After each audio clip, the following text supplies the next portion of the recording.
Hello and welcome to day 75 of Bedtime Welsh, and this is going to be a very sleepy Bedtime Welsh because we almost forgot about it entirely today. We just remembered, just got Bainor back out of bed, so if we don't make any sense today, sorry.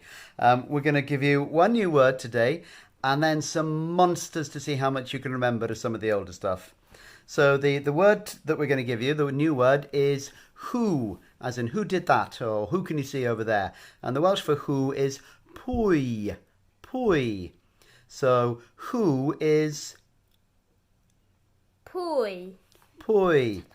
So who is, as in who is doing something, we say as pwy sydd, pwy sydd. So what is who is? pwy sydd. Pwy sydd. So when we want to say, I told you I'd be tired, I've got lost now. When we want to say who wants, it's as if we say who is wanting. So can you guess what who wants is?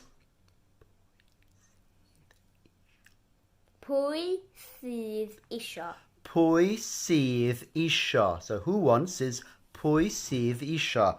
So how about who needs? Can you remember needs? Who needs? Pwy sydd angen. Pwy sydd angen. Okay, so don't worry about that. That's some new stuff done. Now let's see how you go with the monsters. And don't worry if you can't get any of them. If you're as tired as we are, you won't. Okay, first one is I'm going to start feeling nervous.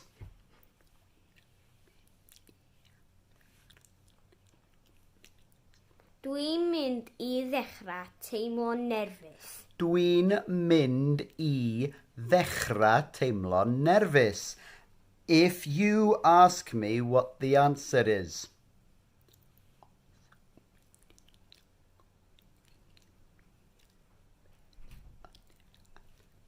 Os wyt ti yn gofyn I mi beth ydi'r ateb. Os wyt ti'n gofyn I mi beth ydi'r ateb.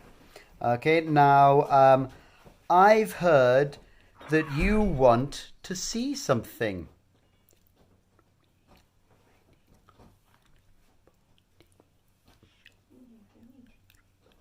Dwi wedi clywed bod ti isio gweld rhywbeth. Dwi wedi clywed bod ti isio gweld rhywbeth.